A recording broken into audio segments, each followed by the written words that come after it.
apresenta o Bandeira 2, com Adúlcio Lucena.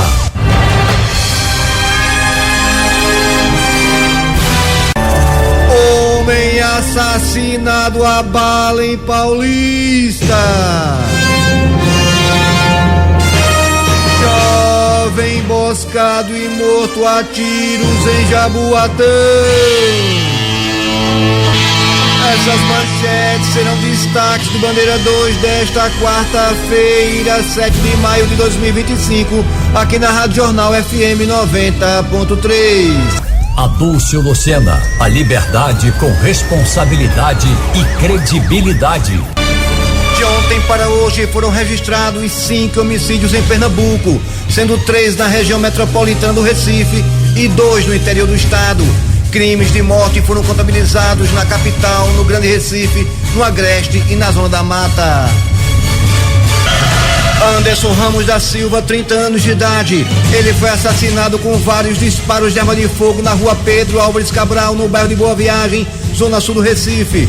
De acordo com informações repassadas pela polícia, o rapaz foi atingido por 7 disparos de arma de fogo efetuados por homens desconhecidos e morreu na hora. Foi bala para tudo que é canto. Policiais militares do 19º Batalhão foram acionados para a ocorrência e isolaram a área até a chegada dos agentes da Polícia Civil. Policiais da Força Tarefa de Homicídios do DHPP e agentes da DEA, que é a Divisão Especial de Apuração de Homicídios, estiveram no local do crime, iniciando as investigações. Logo após os trabalhos realizados pelos peritos criminais do Instituto de Criminalística, o corpo da vítima, Anderson Ramos da Silva, 30 anos de idade, foi encaminhado para o Instituto de Medicina Legal.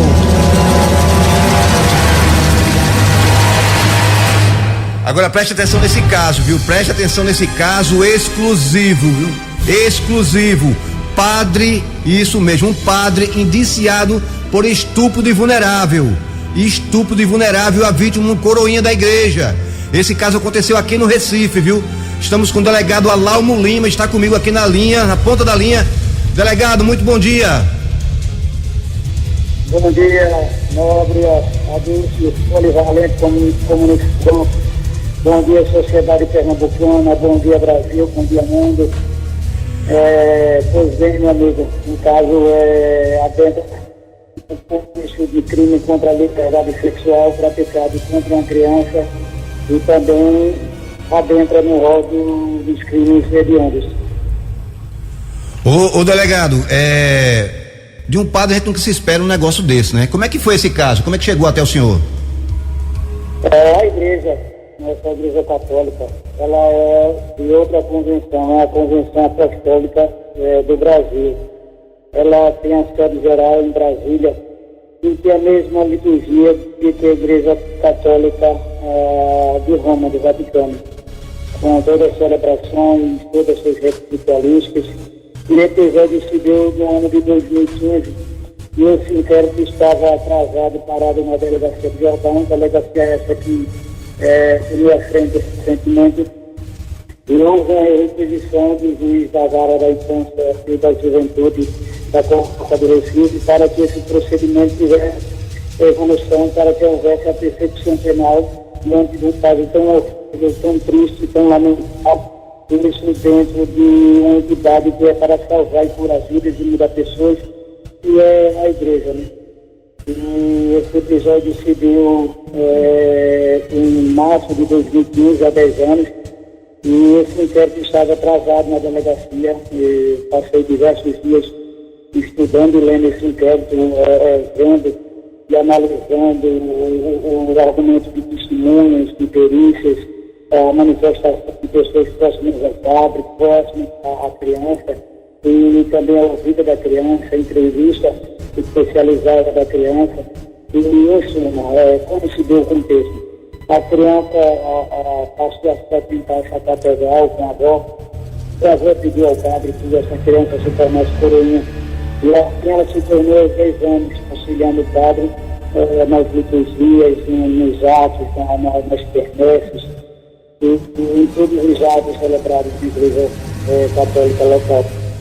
E em certo momento do catecismo, no sábado, essa criança ela foi levada pelo padre à sala da sacristia E ali o padre tirou as roupas e abusou sexualmente dessa criança.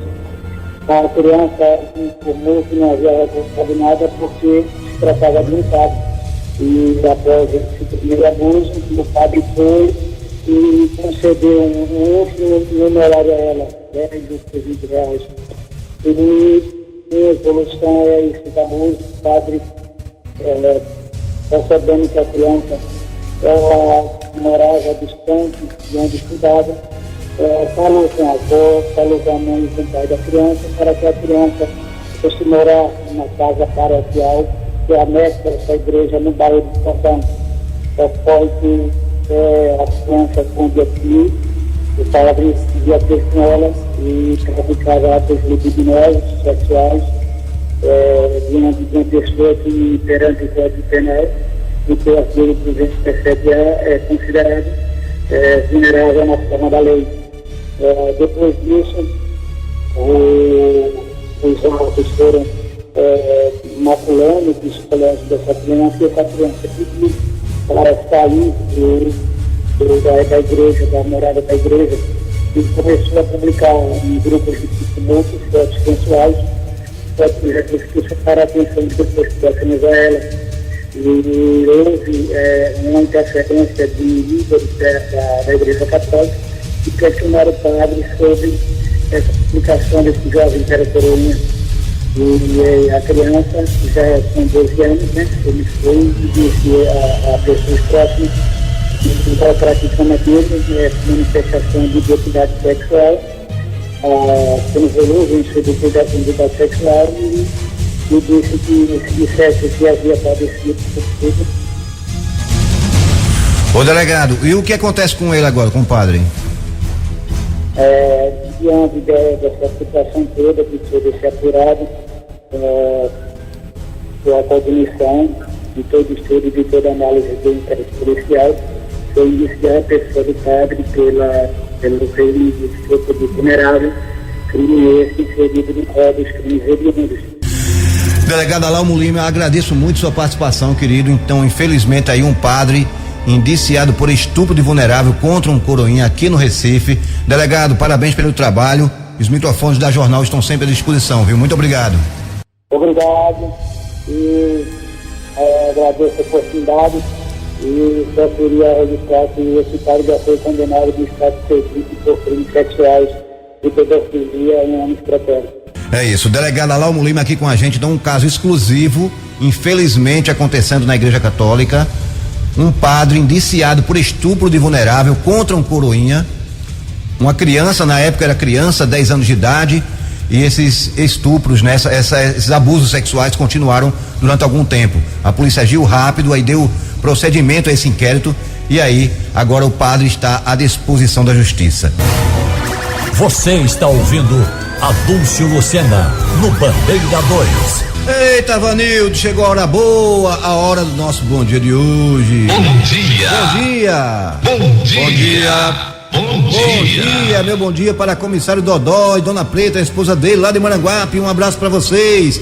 Cecília Araújo, não perdem um programa, beijo no coração, querida. Flávia, mãe do fisioterapeuta Onileide, Fernanda e a avó de Cristian, a família lá do Curado 4 em Jaboatão. Beijo pra vocês. Doutor Azés Francisco do Hospital da Polícia Militar, um abraço, querido.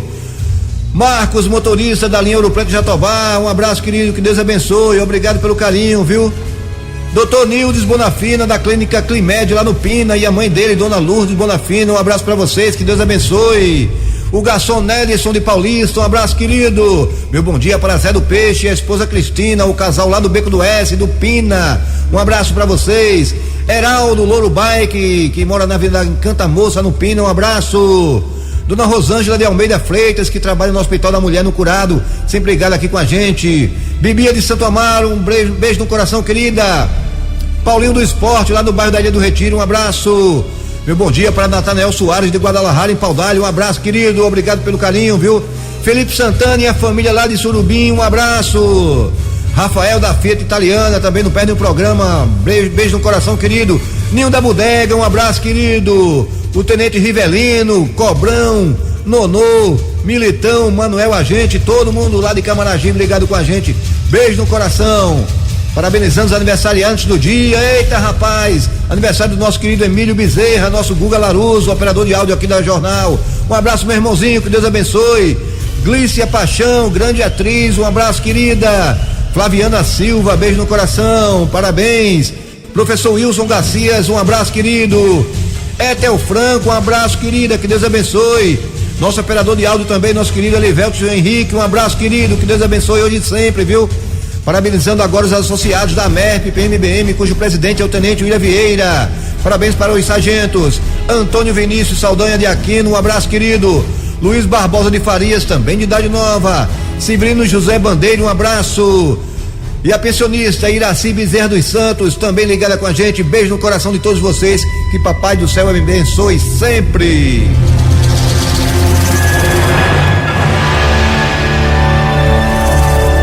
Homem assassinado a bala em Paulista. Jovem emboscado e morto a tiros em Jaboatão. Essas manchetes serão notícias dentro de instantes com o repórter Bandeira 2 livre, independente aqui na sua Rádio Jornal, Rádio Forte, primeiro lugar de audiência, FM 90.3. Rádio Jornal. Adúlcio Lucena, a liberdade com responsabilidade e credibilidade. E olha só, vamos voltar a falar sobre a tentativa de feminicídio no bairro do Engenho do Meio, que demos aqui no programa em primeira mão ontem, viu? A mulher foi esfaqueada pelo marido por motivos de ciúme, para variar, né? Nossa equipe de reportagem conversou com a vítima, viu? Cíntia Ferreira. A gente conversa agora com a vítima dessa tentativa de feminicídio. Priscila, ela é influencer, tem 31 anos de idade. Por muito pouco, ela acabou não morrendo nesse crime, né? Ela levou uma facada na altura do abdômen, foi socorrida para a UPA dos Torrões, mas felizmente o golpe não atingiu nenhum órgão vital, ela não teve maiores complicações. Priscila, como é que tudo aconteceu? Você estava na sua casa com seu companheiro quando ele partiu para cima de você? A gente tinha marcado para ir para a cidade de manhã, né? Só que ele chegou de 2 horas da tarde. Aí ele mandou me arrumar, eu disse que não ia sair mais, Aí disse que ia pra praia com a minha amiga. Aí peguei meu biquíni, aí ele jogava o biquíni para um lado, eu pegava de novo, ele jogava para um lado e eu dizendo que não ia mais, ele mandando me arrumar, eu dizendo que não ia. Aí pronto, aí foi quando começou, né? O negócio de ciúme, essas coisas, aí ele pegou no meu pescoço, apertou. Aí foi começando a confusão. Aí eu desci para baixo, ele desceu também e com a própria faca lá da minha casa, ele foi e me furou. Tentou correr, eu corri atrás dele ainda consegui parar a moto, ele disse que ia me socorrer, aí eu caí no chão, que eu fiquei fraca, né? E ele pegou a moto e disparou, foi-se embora e não me socorreu não. Agora vocês tinham um relacionamento de 3 anos, né? Você tinha acabado com ele há uma semana, tava num processo de se volta, se não volta, mas nesses 3 anos já tinha demonstrado esse comportamento dele agressivo? No começo não, no começo era um amor, né? Depois foi acontecendo, porque sempre quando eu me separava dele, ele ia ficar com outras mulheres e eu sempre gravava meus conteúdos na internet, né? Aí isso aí gerava ciúme que ele não gostava. E ele não entendia meu trabalho, né? Porque a pessoa ser digital influencer também não é fácil, é muito difícil também, né? Você tinha uma personagem que você criou para esse perfil nas redes sociais, você postava fotos e ele não gostava desse teu trabalho? Não, ele não gostava desse meu trabalho, não. Aí eu criei esse personagem da tiazinha do Recife, já faz muitos anos que eu criei esse personagem porque eu dançava no circo, aí no circo eu dançava e me apresentava como a tiazinha do Recife, eu me apresentava como a tiazinha normal, né? Como eu vim morar no Recife, que comecei a ser blogueira, aí foi que eu comecei e coloquei meu nome, Tiazinha do Recife. Eu canto também, sou MC também. Ele não gosta do seu trabalho, mesmo assim você ainda continuava com ele, ainda tentava manter uma relação, mas agora não dá mais, né? Agora não dá mais de jeito nenhum, só espero que a justiça seja feita. Ele entrou em contato com você depois do crime, não? Eu ainda falei com ele, né? Porque ele fez isso comigo e ele tá negando, dizendo que não fez, tá dizendo que eu mesmo que fiz. Você tem medo pelo fato dele estar solto? Eu não tenho medo não, porque eu tenho muita fé em Deus, entendeu? Muito obrigada pelo seu relato. O Departamento de Homicídios e Proteção à Pessoa, Adúlcio, registrou a ocorrência como tentativa de feminicídio, um crime que aconteceu aqui no bairro do Engenho do Meio, zona oeste do Recife. Cíntia Ferreira para a Rádio Jornal, Rádio Notícia. Obrigado, Cíntia. José Marcelo da Silva, jovem com 18 anos de idade. Ele foi assassinado com disparos de arma de fogo no Engenho Caetés, na zona rural da cidade de Ribeirão, Mata Sul do estado. De acordo com informações já passadas pela polícia, o corpo do jovem foi encontrado com várias marcas de tiros em uma estrada de barro. Meteram bala no rapaz. Dinâmica, autoria e a motivação do crime são desconhecidas da polícia. Policiais militares foram acionados para a ocorrência e isolaram a área até a chegada dos agentes da Polícia Civil. Policiais da Divisão de Homicídios estiveram no local do crime, iniciando as investigações. Logo após os trabalhos realizados pelos peritos criminais do Instituto de Criminalística, o corpo da vítima, José Marcelo da Silva, 18 anos de idade, foi encaminhado para o Instituto de Medicina Legal. Vitor Emanuel da Silva, jovem com apenas 18 anos de idade. Ele foi assassinado com disparos de arma de fogo e o crime aconteceu no loteamento Colorado, no centro do município de São Caetano, na Agreste Pernambucano. Dinâmica, autoria e motivação do crime são desconhecidas da polícia. Policiais militares do 15º Batalhão foram acionados para a ocorrência e isolaram a área até a chegada dos agentes da Polícia Civil. Policiais da Delegacia de Homicídios e agentes da DEA, que é a Divisão Especial de Apuração de Homicídios, estiveram no local do crime, iniciando as investigações. Logo após os trabalhos feitos pelos peritos criminais do Instituto Criminalístico, o corpo da vítima, Vitor Emanuel da Silva, jovem com 18 anos de idade, foi encaminhado para o Instituto de Medicina Legal. Um jovem com 26 anos de idade foi vítima de disparos de arma de fogo em Jardim Petrópolis, no município de Petrolina, cidade do Sertão Pernambucano.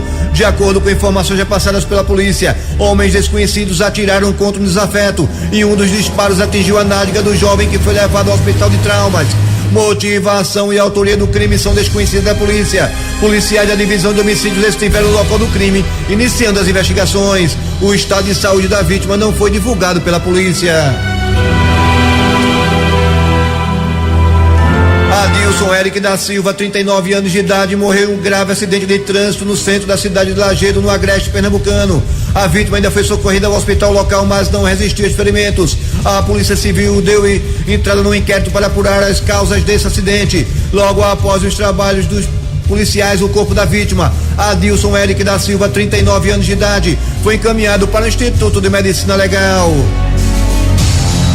Morreu no Hospital Otávio de Freitas, vítima de atropelamento, Josenildo do Nascimento, 60 anos de idade. Morreu no Hospital da Restauração o pedreiro José Carlos da Silva, 73 anos. O idoso foi vítima de atropelamento na rodovia PR-90, na cidade de Capina, na Mata Norte do estado, e a polícia investiga esses casos.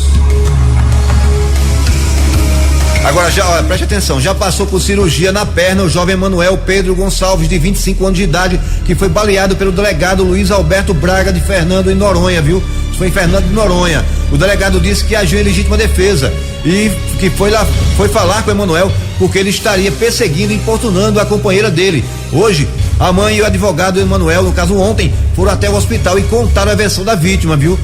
Reportagem, Juliana Oliveira. O advogado da família de Emanuel Pedro Gonçalves chegou ao Hospital da Restauração acompanhado pela mãe da vítima e por representantes da ilha de Fernando de Noronha.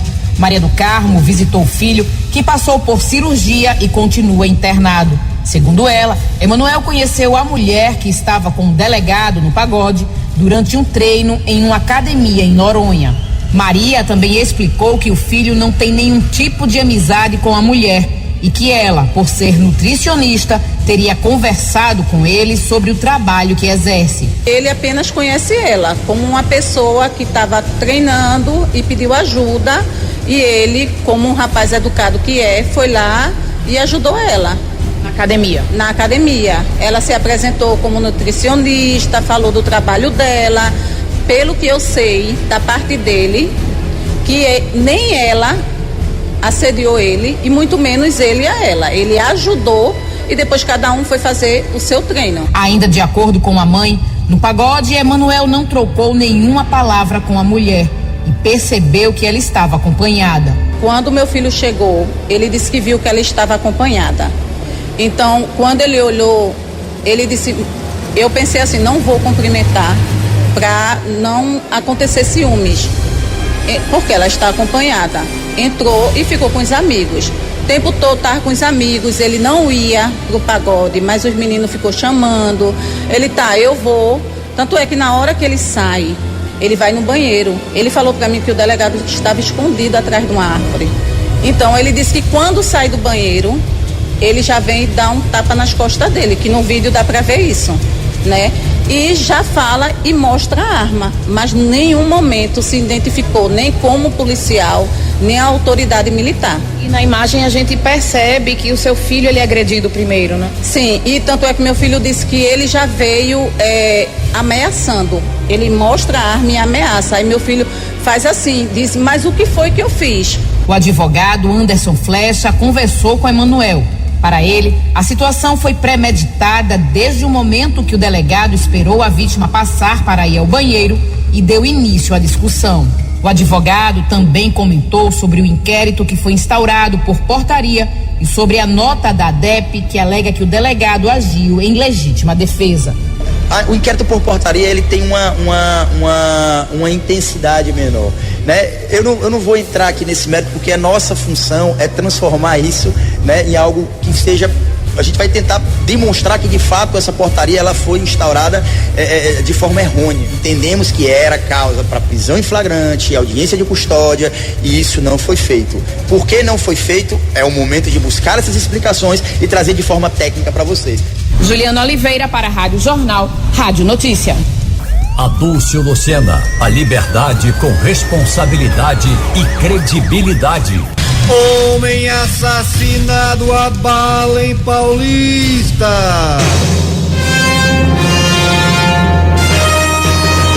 O homem que não portava documento de identificação foi assassinado com disparos de arma de fogo na Rua 9, em Maranguapium, Paulista. De acordo com informações repassadas pela polícia, o homem foi morto com tiros na cabeça e no peito. No local, ninguém disse conhecer a vítima e nenhum parente apareceu para reconhecer o corpo. Dinâmica, autoria e motivação desse crime são desconhecidos da polícia. Policiais da Força Tarefa de Homicídios do DHPP, comandados pelo delegado Fábio Lacerda e agentes da Divisão Especial de Apuração de Homicídios, estiveram no local do crime iniciando as investigações.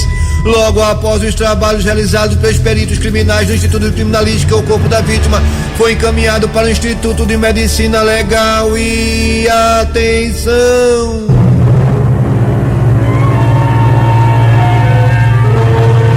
Jovem emboscado e morto a tiros em Jaboatão.